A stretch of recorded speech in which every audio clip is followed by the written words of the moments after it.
Welcome, everybody, to this really exciting session with my friend Charles Babb.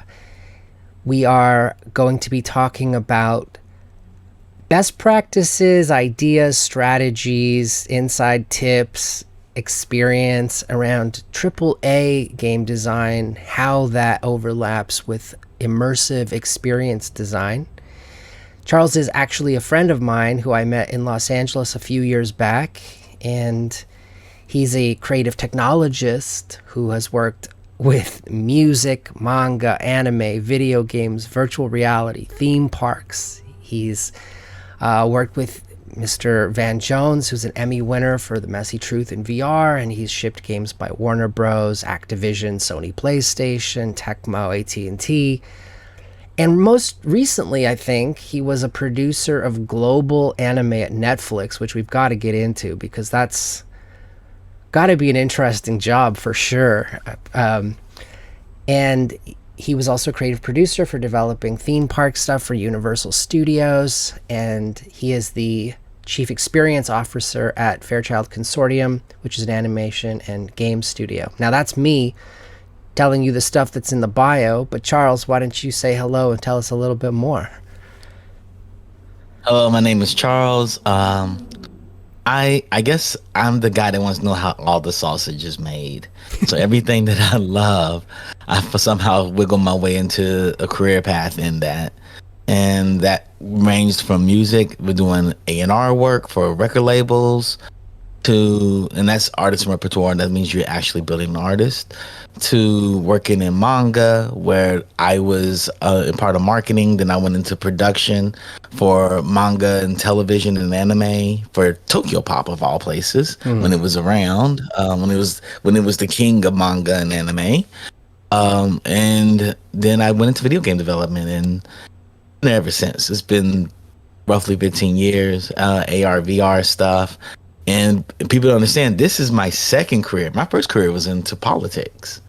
And so Really? I took a complete left turn and went into entertainment. I've always wanted to be in entertainment. The college I chose, which was Morehouse College in Atlanta, Georgia, I was trying to follow the path of Spike Lee, got there, met somebody that grew up in the State Department in America, and I just wanted to travel at that point. Just talking to one of my Morehouse brothers about, he's never lived in America. He's lived abroad his entire life, speaks a lot of languages. And I found that actually interesting.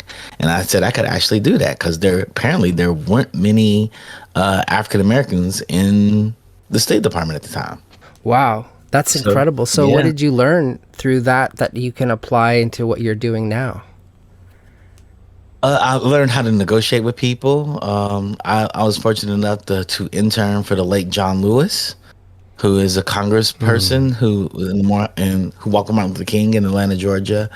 I learned how to analyze things, quickly analyze, write up short memos. There's a lot of skills that actually transfer over from international studies, political science, and economics into video gaming.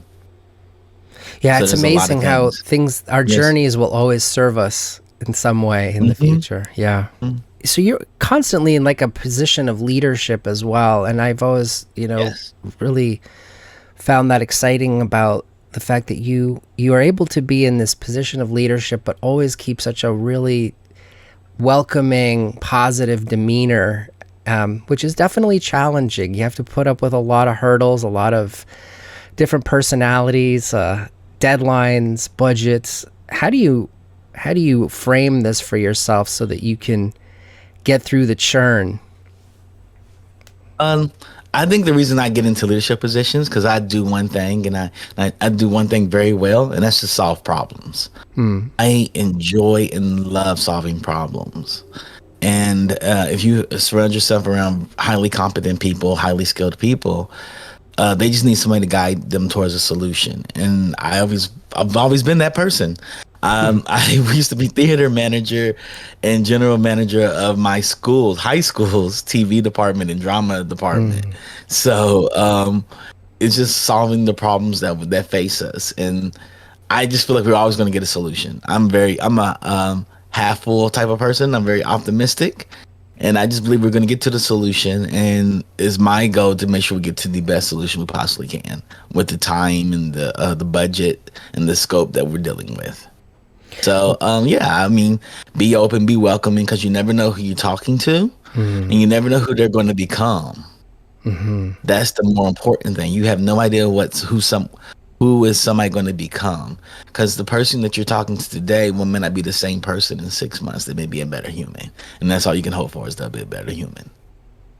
Yeah, I see that all the time running a conference where I see students come out of school and next year they're running some like international conglomerate that's like turning things out. So that's definitely true. And also because everybody can teach you something and everybody is worth knowing and having an open heart towards those people, you know? Yeah. Yeah. I know people that say, well, that person's toxic, that person's this. I said, yes, the person you dealt with probably was that, but time and experience can change a person. Indeed. And sometimes you just have to keep coming back and see if that person hasn't changed yet. So I guess I'll go back away. I'm not avoidant of people. There's nothing that a person can do to me in a professional setting to actually crush my spirit or my soul. Nobody would ever steal my joy. That's how I look at it. Nobody can ever take my joy from me. So let's talk about some brass tacks here.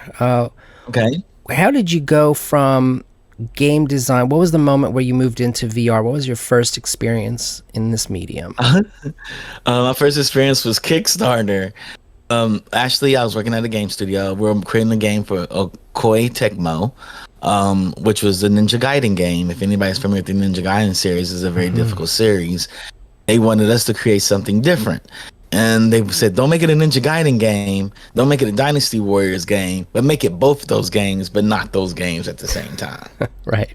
And that was our task. And that was a problem in itself. And so as we were closing out that project, one of my artists, he bought a DK1, and then the engineer bought a DK1 on Kickstarter. I was like, well, they're not going to have enough money to make this thing. And I'm a Kickstarter junkie. I'm a fanatic. So I'm going to hold out. I don't usually buy technology stuff off of Kickstarter. So I was like, I'm going to wait. And then it came in. The artist didn't care for it too much. It gave him a headache. It gave his wife a headache. And so I was like, I'll buy it from you. I'll buy it from you, but you pay for it on Kickstarter. He's like, sure. So it took me for what he paid for it on Kickstarter. And I had a DK1. And so I'm not an engineer by any means. I'm a producer designer. So we start messing with it, me and my friends, and testing things out. And that's when I fell in love. I was like, this is not great, but this is the future. Just a matter of time for them to figure it out. I say when they got bought by Facebook, I was like, okay, now they have a sugar parent that can actually provide money whenever they need it. So that made me very, very excited. Because they constantly innovate on it. Because they can always say, hey, mom and dad, can y'all give us more money? And Facebook can be like, sure, here's more money. Have you ever worked with Facebook? Yes, I was in Launchpad. I was one of the Launchpad recipients. And they have interesting ways of handling business. Do you want to talk about that for a second, since it sort of applies to the entire ecosystem upon which we're building? Yeah. So the project I initially wanted to kick to Facebook for my Oculus Launchpad event was just a fun little video game. And they told me I couldn't pitch that to them. They said it has to be a game with social causes in it, blah, blah, blah. You're a person of color. You shouldn't be concerned with the money. And I was like, well, in my reality, money is what insulates you from all the ills that plague us. And telling me that I should not pursue money, yet you have another program where you tell the people there they should pursue money.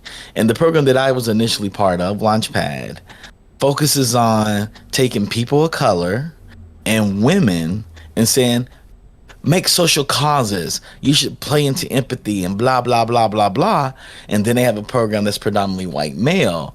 Get all the money you can make when you come from this program. Right. So you're tokenized and you basically are put into the same sort of silo of representation that does not give you equal opportunity while virtue signaling that someone's doing, their fair part to I don't know, Yes. improve the world or something. Yes. And I think that may have changed. I hope it has changed. If Facebook gives me another opportunity to pitch my original game, I would. And the game that I did pitch to them, they were like, whoa, this is way too much. There's a psychological horror game that dealt with a lynching. And you don't see any lynching in it. You just hear it. You hear the stories behind it. And they were like, whoa, this is way too much. This is way too much. And I was like, but you told me it has a social cause. They're like, yeah, it should be uplifting. It should be what the world has done good for Black people and blah, blah, blah, blah. Right. And I was like, but that's not our mentality today. I am discussing our mentality in a social construct that deals with you walking and decorating a plantation house 40, 50 years after a lynching. As a descendant of the lynched and the lyncher. And they were like, but that's not what we told you. So it has to be positive social cause. And so this is positive. It allows people to go through it and understand the mentality of what we feel. And I described everything, the whole entire design. It's just 3 hallways, and you do them over and over again until you figure out the puzzle. Amazing. And the puzzle actually helps you with the mentality of being oppressed or the oppressor, and to find liberation depending on who you are. So it's a form of release therapy for people that have never dealt with their own sense of racism, and people that feel racism hits them. It allows them a space to actually solve puzzles and be creative, figure out how to get over certain hurdles that we cannot physically see. The design has to create that change, the opportunity for the user to change, and not just tell you this is information that you might find interesting. And I think that experience design is a complex topic, because what it wants to do, and I tell people, when I'm thinking about how do you sell something like VRTO, which is, or 5Rs, my festival, right? When it's like, what is it that people are actually coming for? Is it that they want to have access to a headset? Probably not. Is it lineups? Probably not. Do they need to drive their car and park to go to the movies? Probably not. They want a state change in themselves. Yeah. They're coming because they're bored. They need something to change. They're depressed. They're curious. And the thing has to be transformative, and then they can get their money's worth. It's like, how do you use efficiency in design to ensure that transformative moment happens and you create an indelible experience? Yes. The experience I was creating was a 7-minute to 15-minute experience, depending on who you are as a person. And you solve a kind of a puzzle. And it dealt with schizophrenia. You heard the schizophrenic chorus in your ears. And that's who you were as a person who inherited this beautiful home. And you're walking through it. And you're looking at the artifacts of the home. And the home is talking to you about the story it has. And where you came from. And what you thought you came from. And it just deals with that. And it's from an era of segregation and Jim Crow. And you're just dealing with those issues. And they thought it was too much for the audience to take. You'll make people feel a certain type of way. I was like, yeah, you told me I had to. And this is how I want people to feel. So they didn't like that take of it. They wanted more poverty porn or more people of color trauma thrown up on screen. And I was not into that. That's not what I'm into. That's not what I make.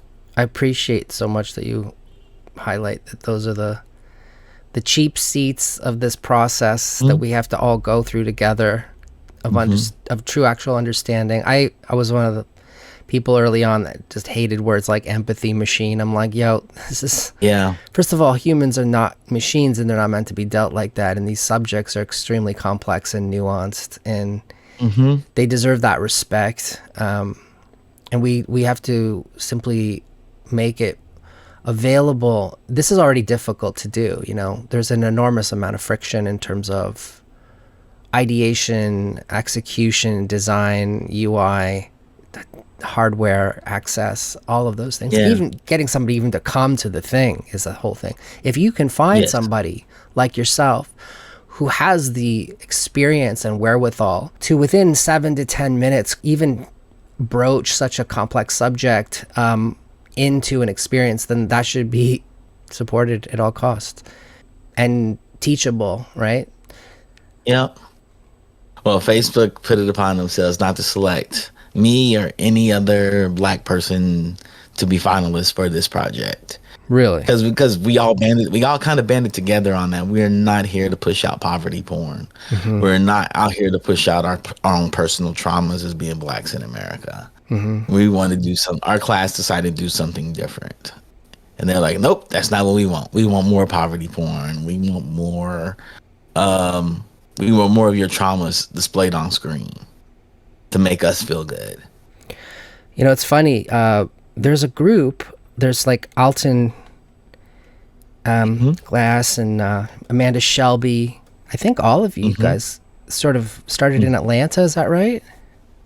Well, I went to college in Atlanta, but they did start in Atlanta. We all originally had some roots in Atlanta somewhere. Yes. Yeah. So I sort of met each of you separately, but then I saw that there was like sort of a collective of people making really important work in VR. And actually, Amanda's taught me more about the business of VR than anybody I know. She's Nice. she understands She's the sharp. business of it. Amanda has been a leader of the VR space on every front, working at Radiant.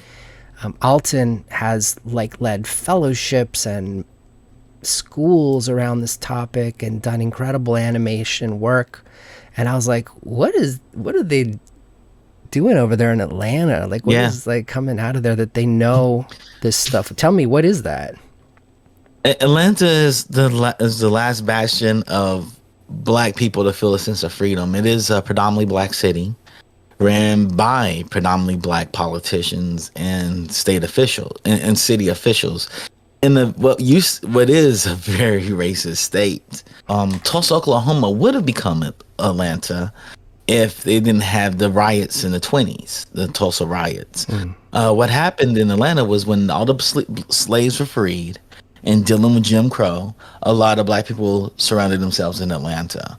And Atlanta was able to develop colleges and universities, actually HBCUs, historically Black colleges and universities. And that goes from Morris Brown to Clark College, Atlanta University. They came Clark Atlanta, they came one school.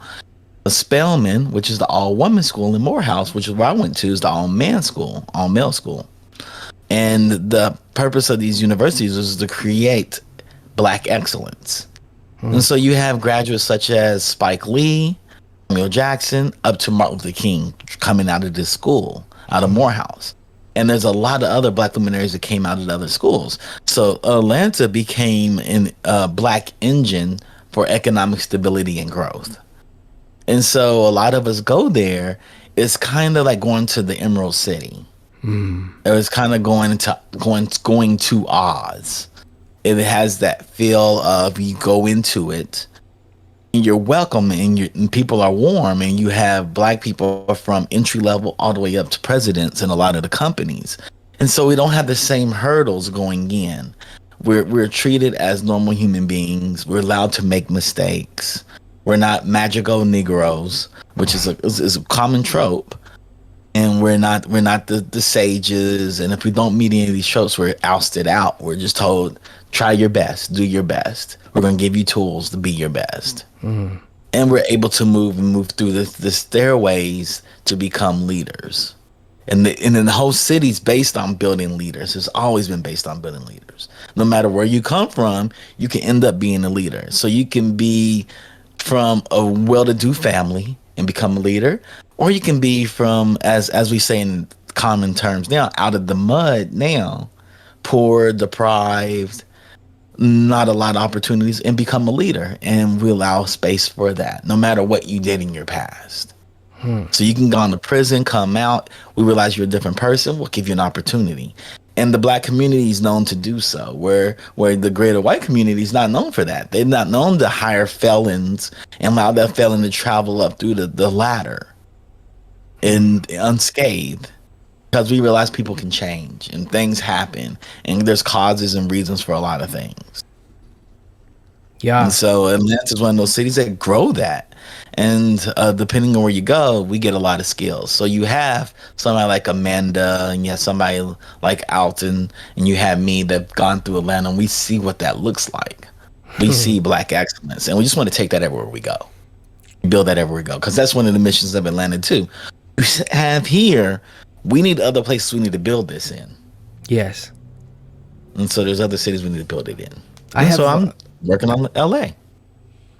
Yeah, I know it's so wonderful to have each of you in the VR ecosystem on the West Coast, because all of you have been leaders, and who've not just been leaders, but shown business models. Like, one of the things that each Amanda, Alton, and you have represented for me is people who actually found monetization paths for VR where nobody could.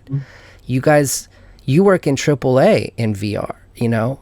Amanda works at some of the top hardware, software companies doing strategy around monetization and distribution of this content, where most people are waffling around with experiments and complaining about how their indie stuff is like not doing enough sales. I think one of the reasons I really wanted you to come and join me at this show is to see that you have ideas and strategies that can work at a larger scale, and that these techniques and ideas can be applied to turn experience design into a viable industry. Yeah, we know where we came from, and we didn't have a lot of financial or monetary opportunities as young people. Right. So we talked, me and Alton and Amanda talk. We had savvy since we were being young. My first company was a lawn care company. Right. I was 15 years old, and I had a bunch of lawnmowers, and I managed all the people that mowed lawns, and we went out on Fridays, Saturdays, and Sundays after church, and tackled people's lawns and made money. Yeah. Hundreds of dollars would come in, and we would share that. Our parents were pushing that on us. We were all a bunch of kids from predominantly white neighborhoods, and we wanted to make money. And we realized it's 100-degree weather in Kentucky. I'm originally from Kentucky, so it's 100-degree weather in Kentucky, and we can muster that weather. Older white people cannot. It's hot, so we go out there and mow lawns, $20 a yard, and we just had a system on who tackled what lawn. Everybody had a fresh cut. It was really smart. And when you take that type of business savvy and how to divvy up money, you figure out how things work and what doesn't work. And we're in an industry where we have to jump off enough hurdles that builds those muscles. You know, we have a high level of resilience, and we want to remain creative. We want to see things different. We see what the opportunities and the offers that come out of VR out there now, and realize that doesn't appeal to us. And instead of complaining about somebody else's art, and a lot of people that make this art I do love, we'll just make our own. Me and Alton have an AR/VR experience coming out soon. POVs are coming out soon. It sits in Mozilla Hub. It was in Mozilla Fest. A version of it was in Mozilla Fest. We have another version coming out in Tribeca. We have a VR component in Tribeca coming out. We also have an AR component in Tribeca coming out. And then we have a location-based experience that we're currently raising money for. If anybody wants to give us some money, to come out, a traveling location-based experience to come out. Wow. I was actually, full disclosure, Alton brought me in the early days to give some feedback on this piece when it was like a green screen and some basic VFX, and it was like an epic project. And what's interesting is like, you're not just settling on one transmission format, you're exploring it in different modalities, I presume, to understand which ones work better, or to just address different markets and different vectors in the marketplace. Is that right? It's to see which ones look better. I threw this idea out and I said, why don't we cover everything?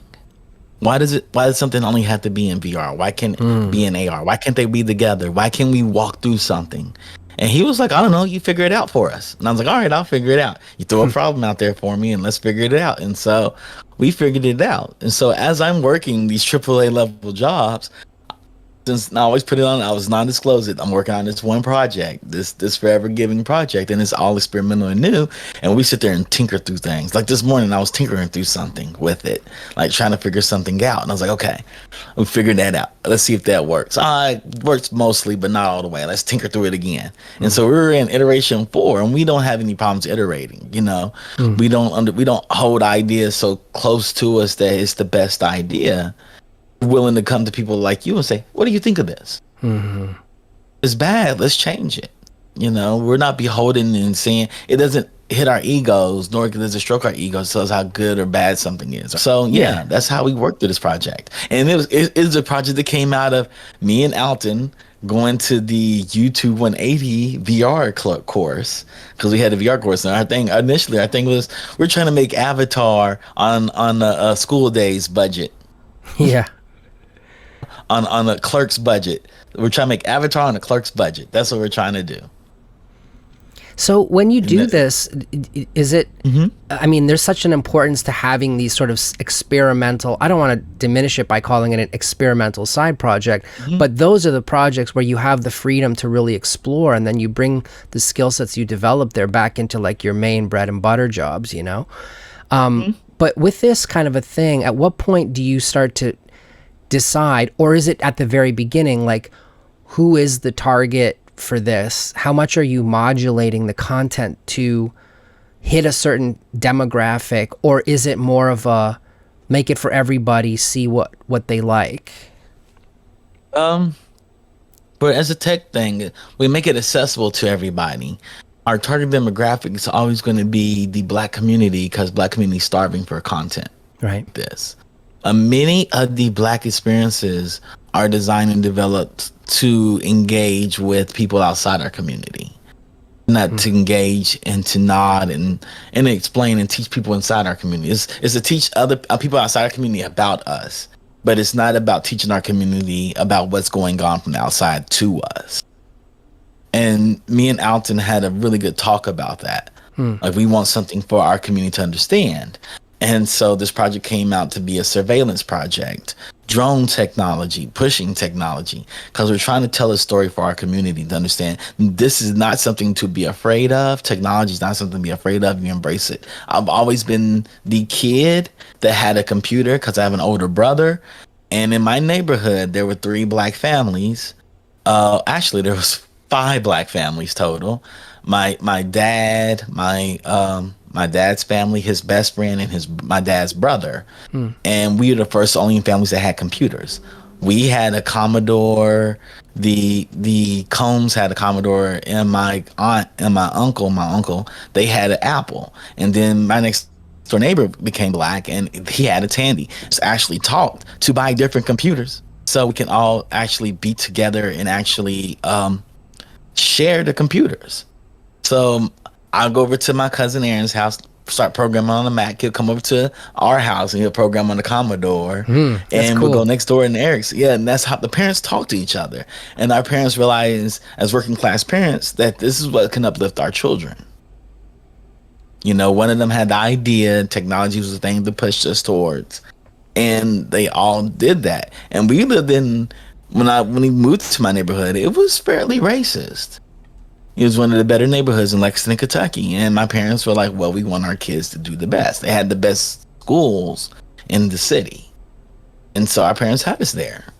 Public schools. So that's something that we take forward, is not to be afraid of technology. We grew up to be not afraid of technology. And I want to be able to teach that to other Black communities around the country. Right. Because technology is something that happens to Black people. It's not something they create and nothing they can innovate on. But once they get their hands on it and realize, oh, this is nothing, take it to the moon and back. Right. You know? And so we're trying to get it there early in the inception of VR. One of the missions I told Alton, and he actually loved when I said it, said they created one world without our input. I'd be damned if I let them create another one without our input. Right. That's the reason we're jumping into AR and VR and XR, whatever you want to call it, whatever. I call it reality science. People say, what are you? I'm a reality scientist at this point. Making the theme parks to VR, AR. I just deal with reality in different ways. Yeah, that's such a profound statement because it's interesting when the VR new wave, let's say it started around the year zero of DK1, 2013-ish, started, there was a lot of groups, communities, marginalized folk who said, we're going in right now at the start and we're going to help define this. Like women in tech sort of said, this is not going to happen without us. You know, people who work in matters of accessibility said, we're going to get involved. But I would like to see more of the accessibility work being considered from the outset in these design schemes. And then, of course, we require leaders from Atlanta to come in and say, there's a way that these stories need to be told by us, not about us. And ensure that this new paradigm will have this from the outset and not as an afterthought. It's just such a fascinating paradigm shift because, you know, I did a talk a few years ago where I had 5 minutes to go up and talk about VR in this big conference. They gave me 5 minutes. And I said, all right, I got 5 minutes to tell you about something that's going to change everything as we know it. And it was a big claim to make because it's like VR is in so many ways like a sort of fringe technology that has specific applied uses. But I do still think that there's an inevitability that all things are going to move in that direction. Like, we're not going to go back to CRT monitors and 640 by 480, you know, frame sizes. Like, once HD TV came out, I mean, I remember my friend came to LA and he's like, oh, I'm working in HD TV. This is like 2000. I'm like, no one's going to ever watch that. It's too high res. It's whatever, you know. Like, you don't go backwards. Yeah. You don't go back from 360 or stereoscopic or 4K. So it's inevitable, and it's such early days. You know, you are the experienced designers. You are the ones that can define everything about this, how the economy of this thing works, how it's pieced out. Like, television got us into the 24-minute paradigm, right? Or the 46-minute show. But we don't have soap commercials anymore. And we've got VOD, and things can be 7 minutes long, or they can be 16 hours long. And we're going to start to determine, I mean, I literally believe that the reason that my show exists is to keep it liquid for right now. Like, we got to keep it sort of fluid because it's so easy for people to start to calcify towards the center and say, this is the format. This is how this format works. It's always going to be an empathy piece that's like 18 minutes long and it's got to happen on this headset. I'm like, guys, we have so much space right now to define how this is received, who it's used by, how it gets used, how it feels, what the programming looks like. So yeah, we need as many different intelligent, informed decisions from every corner of the planet to help us advise how new media can truly play out. Yes.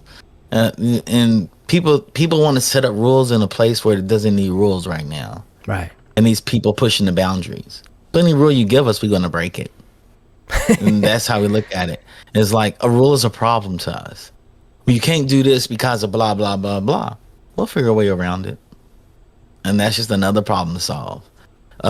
People like creating boundaries. And some of us live with no boundaries. You know? Yeah. Nobody dies from what we do. All they can do is live.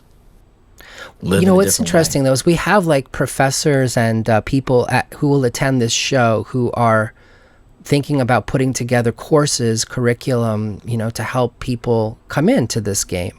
How do you teach something when it has no rules, it has no standards, it has no best practices? And maybe you could sort of share, like, how do you teach this, and what are best practices, and what do people need to know at this point? The first thing I do, because I do teach a class on production, and they bring me in, USC, UCLA, some other schools around here, they bring me in, and I'm the guy that comes in and teaches process. And what I do is I put on the board creative process, and I tell the people which one of these two words are the most important. And the students are totally dumbfounded by it, right? And I was like, this is not a hard question. The world is full of creative people. Subways are full of artists, musicians, violinists that are amazing, but they don't have a process of getting their art into everybody's minds and sinking into everybody's heart. That's what the creative process is. Whatever I have in my mind, I can put it in your heart where you're willing to pay anything for it. I once had this talk with a famous musician, artist, and we had this great conversation about the creative process. And I said, what I'm great at is I'm a good creative. I'm a solid creative, but I'm great at process. And I break down what it takes when you have a process. You have a process when you wake up, and as you refine and improve your process, you can be as creative as you want because you have a system of checks and balances to let you know the art that you're making is true to you, is digestible for other people, and you can eventually monetize it to get back what you put into it. I think giving things away for free is an issue because your energy and your time, you always spend your time. And it's not saying money's the best thing to get in the world. Money's the system we use now. Well, money is a measure of energy expended. Measure of energy. Yeah. Yes. And so it's a measure of energy spent over the finite time you have, because the time is something you spend you can never get back. Yeah. You can never get that back. And you need to be able to capitalize off that time. And so I sit there and create a process that works for us. And I explain to them how important the process is. Some of the best people on any tech team is your tech art team. I tell everybody that. Those are your canaries in the coal mine. First of all, they're the most, subdued people in the project, because they deal with both the art and they deal with both the technology at the same time. Mm-hmm. And when they feel fractured or broken at any point, they blow up the whole entire team for you, because they have to deal with both pipelines. And as a producer, it's your job to become friends with them. And yes, tech art can be one of the most volatile positions. Like I tell people, don't mess with tech artists. They will blow up on your whole entire team. Right. And they're always on edge because of what they're dealing with, right? They're building the rigs. They're up here messing with the particle effects. And their whole thing is, how do I make this optimized where nothing drops? Because my career depends on people can get through this experience in the worst case scenario. That's what they deal with their whole entire career. And so you talk to that team, you have to build a project to them. So when a tech artist comes to me and it's like, yo, the engineers are cutting up. They're doing blah, blah, blah, blah. Mm-hmm. The animation team's doing this. The art team's doing this. Why do they think we can actually weight this model and make it work? The model, how they have it modeled, is not going to work. I can look at it, it's not going to work. Because the rig we're going to drop into is going to bring down the frame rate. It's going to drop frames. It's things they see. And we have to build our projects around that process. So I actually start my process from tech art. And I build pipelines for everything. Put a bunch of check and balances in there. And I said, you know what, you all? You are the team that tells me when this project falls apart. QA is the team that tells me when the project's good. Design, art, and engineering just do the work for the project. And I don't have to worry about engineering and art telling me when design's making a bad decision, because they always do that. And production to be the team to monitor design, to make sure they don't blow up all the Legos or ask for too many Legos to build something. Right. And so when you teach this, you basically explain how the actual biome works, like these are the people that are gonna spiritually represent this, and these are the ones who are going to be responsible for delivering that. And I always start from the end, and people are like, I say, think of things in the worst case scenario. They say, what do you mean? I say, everybody on the team dies because there's a zombie apocalypse. The worst case scenario. Right. Yeah. Think about all the scenarios that go with that. And so we'll list a bunch of crazy scenarios, and then we'll get to one that can actually happen. We run out of money, or the budget gets cut, or the leads quit. And then we create that, and I just build everything backwards. How many weeks? What does our hero character have to have at the end of the game? How should I feel with the hero character? And people write down everything we do. I said, so who's the big bad we kill? Or whatever we do with the big bad. It could be a puzzle. It could be anything. What does it take to make that final version of that? Yeah. That's twice. It's going to cost us almost half of what the hero model is. And if we realize we don't have enough space and time, we don't have enough, the scope is too big. We don't have enough time and budget. It's too big. So let's draw that down a little bit. Let's draw that down. What can we live with? What we can't live with? And they're like, okay. And I said, you have to think about this. And I tell the students, because a lot of the people they deal with are indie developers. And so nobody's really getting paid. I say, so you're having people spend time on a project that's never going to be great. Mm-hmm. You want people to work on something that say is great. I said, as a producer, I look at a lot of projects. Students were overzealous. The eye concept was good, but they didn't understand scope or budget.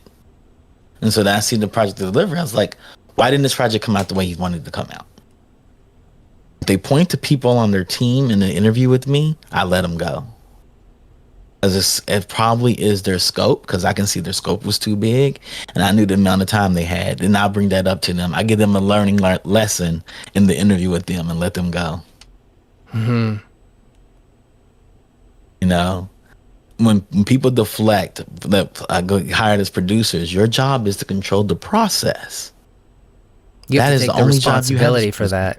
Yes. You can ship something small and mediocre based on the time and scope you had, as long as it feels right.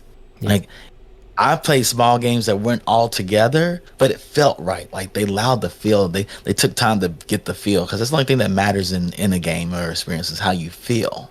And I think a lot of VR developers don't understand that, because they come from film, they come from theater. They don't understand how to make something that I'm intuitively interacting with feel right. They don't get that. You know, so when I do build AR VR teams, I want an illusionist on my team. Mm-hmm. I want somebody from the carnival. I want somebody that actually interacts with people on my team. Where if I'm on the stage, you're not really interacting with people. You're making people look at what you do and try to feel a certain type of way.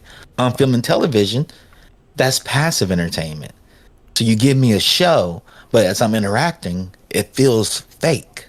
It doesn't feel real. So as a team that has a strong process, that plays very well together, automatically uses each other's strengths.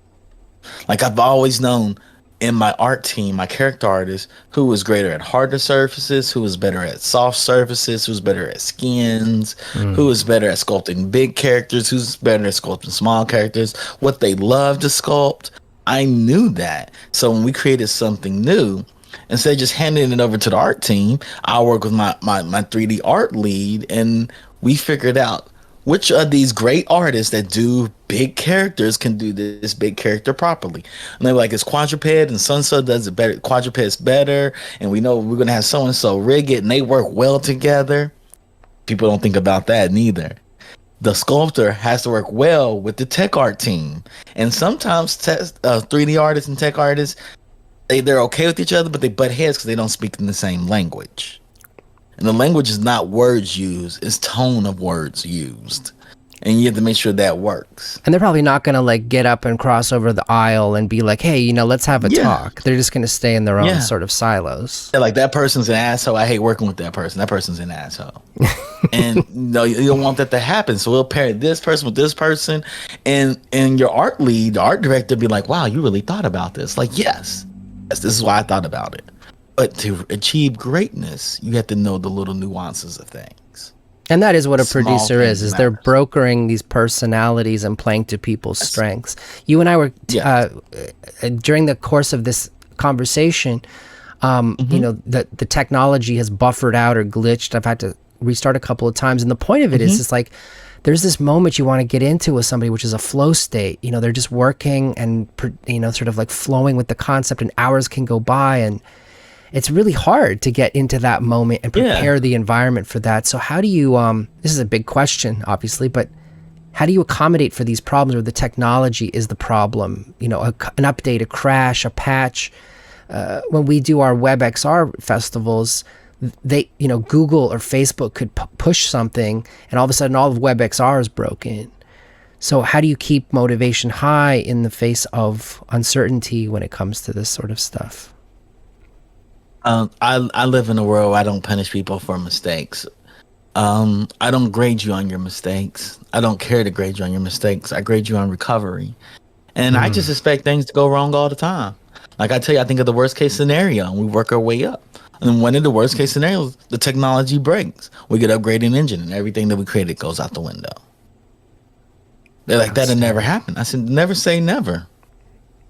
And I prepare for that. And I'll laugh at it. Like, well, look, we're going to have a fun adventure on this, where you have other producers that freak out and, well, y'all got to fix this, blah, blah, blah. No, we'll find our way around it. It's the recovery. It's how we recover that matters to me. And that's what I focus on. How do we recover from this? What can we do to recover from this? And at the end of the project, I don't want to release a great project. I also want to make sure that we're better people at the end of this project. And that means we're better people as individuals and we're a better team for it. And hopefully we can get enough money to do another project. Obviously, the more experience you have doing this is the more you can not let those things upset you on each subsequent project. Yeah. That's why like seasoned producers always seem like they're just chilling. And you're like, how do these people take on this enormous responsibility, all these names and places and budgets? And it's because they've been there before. And they're like, you get through it. Yeah. Like I tell you, I worked on things from a $5,000 budget to over a $400 million budget. I know what those look like. I know how they look and how they run, and I treat them all the same. As a matter of fact, I treat the smaller budget things with more care, because no matter what, people want the $500 million experience out of it. So I've looked at a $500 million budget and combed through it and what we need. And we're going to be pouring concrete. And we have these safety measures read by the federal government, by the state government, then by the local government. We have to meet all the criteria and trying to figure out efficiencies and stuff in that and make people feel like their job is, we hire people for a reason. They're great at their jobs. I just want them to be better people doing their jobs. Yeah. I'm not worried about you if you have the skill, and I know you have the skill. I just want to make sure you get to work with the team. I want you to work very, very well with my team. And our team, because it's not my team. Yeah. I'm just a guy. And I want my job to look like I'm just watching YouTube all the time. And I tell everybody, if you're the greatest producer, is to be the most hated person on the team. Like the producer should, they don't do anything. All they do is look at YouTube all day long. Let you know you're doing a great job, because they think the process is magic. All the wheels are greased and all the gears are just moving. They think it's because it's magical and it's what they've done. But that's just the work of a good producer, because when stuff starts falling apart, the first person they come running to is the producer. Yeah. And your role as a producer is to make sure things don't fall apart. I'm really, really great producer. Like I told you, I'm a really good design lead, and I'm really bad at designing something and then producing myself. Other people, that's nothing. My great ideas, I had to be a better lead, because I think it's like, I designed within my production mind. That's what I always used to think. And then one day I reflected on a bunch of projects that I was the designer on and I produced. I was like, wow, I really drove the team into the ground. I knew they could get it done, and they were proud to get it done, but I realized I dream big, and I'll scope bomb everything. I scope bomb things as a producer. So I'll listen through it and be like, as the end user, I'm very Jobsy in that way. That's one thing I do credit Steve with, was he put the consumer first no matter what, and he drove his teams into the ground and made sure the consumer was happy. The outside in. I think Tim, I think Tim lacks that. Tim's trying to make products and sell a lot of products. Steve was like, why are we doing this? This doesn't make sense. How's anybody supposed to use this? Nobody wants this. Nobody wants this, especially in the shape it's in. You expect some 15-year-old to do this, to do these 15 steps to get what they want. They'll be like, yeah. They grew up with technology. Like, that's not how anything works. I have a question. This is a bit of an unfair question. So everybody's looking at Apple to solve the problem of VR friction. Are they going to solve it? That is a really good question. I'm gonna say they're gonna be closest to solving it, but I don't think they're gonna be the ones to solve it. Think they're gonna make it a product because they're gonna create a product that's affordable and sexy enough that people are just gonna buy it. But the way that they're running their teams now, they can't even decide what cameras go across all their devices that come out at the same time. Right. They don't even think about integrating technology. Like, okay, you release an AirTag, you created AirTag technology, but you didn't even put in a remote control of your Apple TV. It's like you have these products being developed in silos. It's all fragmented, yeah. Too much granularity, fragmentation. Yeah, you have an M1 chip in your iPad, and yet you're scared to treat it like a laptop because you think it's going to cannibalize your laptop products. Steve would have never thought that. Mm-hmm. You would recognize it's a tablet. And the people that want that will buy that. And people that want the clamshell PCs will buy that. As an ex-employee of Apple, I believe people buy what they need or what they want. There are people that would buy that would spend way more money on a clamshell because of the color on it than a power book. We're like, once you get the end power book, because you're going to put all this extra RAM into the clamshell, and you can get the most clamshell, you might as well just go up to a power book. It's like $200 more. They're like, no, I like the color, I like the plastic, blah blah blah blah. Because your technology defines your personality. It's Ames Brothers, right? It's got to be the functionality of the chair, but it's got to be the sexiness of something that, that resonates with them. It is Ames Brothers. It is Ames Brothers. And it's just like, no, your iPad should run normal Mac OS. Mac OS should move towards that format. And you should synchronize everything across the board, so it doesn't matter what I'm on in your system. Your system. You're not going to lose sales of devices. People have different functions and different uses. Give me a different use for it. So I think their glasses will have a really nice chip in them. They probably have the M1 chip. And they probably treat it like an iPad when they should treat it like a PC and let people build on it like a PC. It's interesting seeing the Quest 2 ecosystem, appropriate the virtual desktop thing, which they fought for so long. It's crazy seeing the updates that they're pushing to the Quest 2. At the time of this recording, they've just added 120 hertz, and they've added air linking to your computer, your desktop, which is bypassing the link cable. They've got multiplayer now, multi-accounts, all these things that are happening after the fact. That's an interesting process. It's adding features over the air, basically. Yeah, it's so interesting that these companies are so afraid of cannibalizing their core businesses instead of see how these things contribute to their core businesses. Yeah, like you all should have known this since the very beginning. First of all, you see us every year, and we complain about not having these things every year, every single year. And it'd be different if you're saying, no, y'all don't need that. Y'all don't need that. No, y'all don't need that. Versus we haven't gotten there, you guys. Let's be honest with you. And just say that, and they're like, oh my God, people really need this. Then they spin up a whole separate team, burn a lot more capital because they didn't create any hooks in the engineering because nobody has future vision, which is very important to be in the company. Very important to be in the company is to be able to say, why are we designing it this way? Do we think this is going to be it? I tell everybody, products are no longer dead on arrival when they come out any longer. They live forever. Grand Theft Auto is a living game. It's been a game over 3 generations of consoles. Consoles have died, and Grand Theft Auto is still here. Yeah. And I tell people like that all the time. It's like, this thing is still alive. Fortnite's going to live through consoles. Roblox is going to live through PCs. Roblox. It's just it's just a matter of time. Rockstar just opened up a record label for Grand Theft Auto. They just opened up a record label.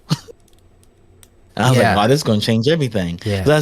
I was thinking to myself, I know a number of rappers that are multi-platinum, a couple that are near billionaires or billionaire status. And they're like, I can't wait to be in the next Grand Theft Auto. I'm on no record label. I have my own record label. I can do a song and put it on that record label, and it'll live forever in Grand Theft Auto. That's how it works. Yep. I want to be in Grand Theft Auto forever. I said, could you imagine if you got on Grand Theft Auto 5 11 years ago? your song would still be alive today. It's part of the fabric of society at that point. Mm-hmm. This is They're a like, what do you perfect, mean? a perfect little digression. I have to wrap this up because we could go on Uh-huh. forever. But I do You want to can. say, like, this is perfect because later on in the day of this conference, we are actually bringing together 4 or 5 VR game developers who are not Beat Saber, who have built successful rhythm games, and they're going to be mostly talking about music licensing, user-generated content, and how do you navigate that, right? You're going to be building rhythm levels on your music that, first of all, have to not be shut down by their own record labels, but as a new means of distribution and of discovery that also don't make people puke. And so there's all of these new sort of frontiers, so you can have people moving their bodies to your music every day, getting better at it. And these new social platforms like Roblox that are hubs for building worlds by the public. And we're going to get into the world of like NFTs and how do you mint, your unique object, and how does that transfer and chain of title, and who are the producers on it. So huge new conversations are emerging right now. I think it's gonna be amazing. We live in a world where we've been closer to the metaverse than we've ever been before, and it's always gonna get closer to the metaverse. And people want it. People want it. People are desiring it, and I think it's now that big level AAA companies realize this is where it's all going. Old brass likes holding up to old things, and as they move out of leadership, retire, die, we'll see a new stage come in. I'm part of the Generation X group, and I think we've been skipped over. Yeah. I think leadership's going to change from the boomers to the millennials, and Generation X are just a consumer class at this point, because the boomers wouldn't relinquish their power to us. In a lot of these, although I think Gen Probably- X is the guys that did a lot of like the core innovation. We I did- mean, it comes we right out are of the workers. 90s. Yeah. We consume all products. We're not afraid to change. We went from tape decks to CDs to streaming. But there's We're that that punk generation. ethos that's attached to it. That sort of like in the 90s, what you learned was do not trust authority. Do not trust what's being fed to you over MTV. It was a self-conscious, postmodern approach to all these things. And so we don't ever take anything at face value. Yes. Where I was like, nah, it's the DIY ethic. You make zines, you put on your own indie label, your own indie imprint. And those are the two forces that are in sort of collision right now. It's like the people who want to centralize everything. Everybody knows this at this point. They want to centralize it. They want to corporatize it. They want to templatize it. They want to turn you into a cog in the machine so it spits out money every day. And then there's the people who are like, no, we're going to keep the power with the people. We're going to keep it decentralized. We're going to always maintain our ability to create without gatekeepers. And that's the big fight that we're in right now. We want to punk rock it or independent hip hop it. We want to do one of those. We want to do those things. That's our generation. Yeah. And I think our parental generation was like, oh, they don't really want to do. They don't really want to step in line with us. Yeah. And those that do step in line, we'll give them great reward, but we won't give them leadership. And those that don't step in line, we'll let them do their own thing. And that's how we got people to understand that creating the Oculus, the DK1, was a punk rock venture. Yeah. They didn't know what they were really making just a headset that's VR. Like they thought it'd be cool to have screens on your face. Yeah, I'm just gonna make it now we're myself. I'm gonna creating the tape it metaverse. together, and I'm nobody can tell me I can't. But the reason that you're so fascinating to me is because I know that you have that spirit that says like we don't need to accept it the way it is. We're gonna tell the story with the way we need to tell it, and yet you're capable of monetizing and working at this enormously high successful level. And so for that reason, all of the insights that you've provided throughout this talk are those nuggets I want people to kind of pick up on and realize like it's achievable, it's doable, but there are lessons that you can pick up on so that you're not sort of flailing around wildly. Indie and independence and decentralization does not have to mean scrappy, impoverished, desperate, broken. In fact, it can I want you to be able to embody that idea that you can be enormously successful and that all of the bounty of the universe can come to you.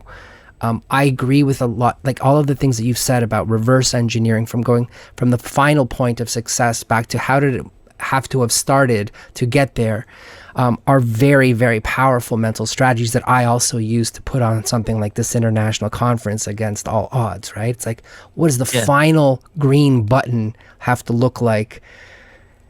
Let's extrapolate from there. So is there any final thoughts you want to just share before we close out? Figure out your process, write it down, and keep creating in it. Trust me, you'll get the best creations of the best authors, the best writer, the best authors, the best artists. They just had a process, and they were like, I can create anything in this whole entire world because my process is, and live with your process, live with it, live by it, share it with other people, allow them to put input on it. Don't be so defensive of it. Because the overall goal is just to make it better. And constantly be willing to change. I tell everybody I'm the king of pivot. I make it seem easy because I know when to pivot. I'm like, oh, we're pivoting right now. We'll pivot back to that thing. We're pivoting right now. They're like, really? Like, oh yeah. We're going, that's how the king of pivot. I said, man, I pivot like Michael Jordan with a fadeaway jumper. That's how it looks. That's how it looks every time. Well, I want you to know that I've been smiling from ear to ear through this whole thing, despite my weird uncanny valley Max Headroom representation. Where should people look you up? Where should they go? At Charles Babb at everything. I'm at Charles Babb, Babb, boy apple boy. At Twitter, Instagram. You got LinkedIn. Your own Twitch show going on? I'm on Twitch. I have a bunch of Twitch shows. You can find us on the Geekish Network. It is the BIPOC Geek Network. It doesn't exist, and so we brought it into existence. Nice. And we cover everything geek. We're going to eventually cover sneakers and fantasy sports. We cover comic books, video games. We have a show called Geek Beast. We have another one called Pod Squadron. We have one called Binge Worthy. We have a whole bunch of geeks on this network talking about geeky stuff, live streaming podcasts, and we're soon to be on all your audio podcast networks soon. Damn, that's amazing. I can't wait. That's so exciting. Well, thank you so much, Charles. I hope you'll enjoy the show. And I can tell everybody that you should be watching this guy right here because he's got some big things on the horizon. Yes. Yeah. Thank you. All right. Have a good one.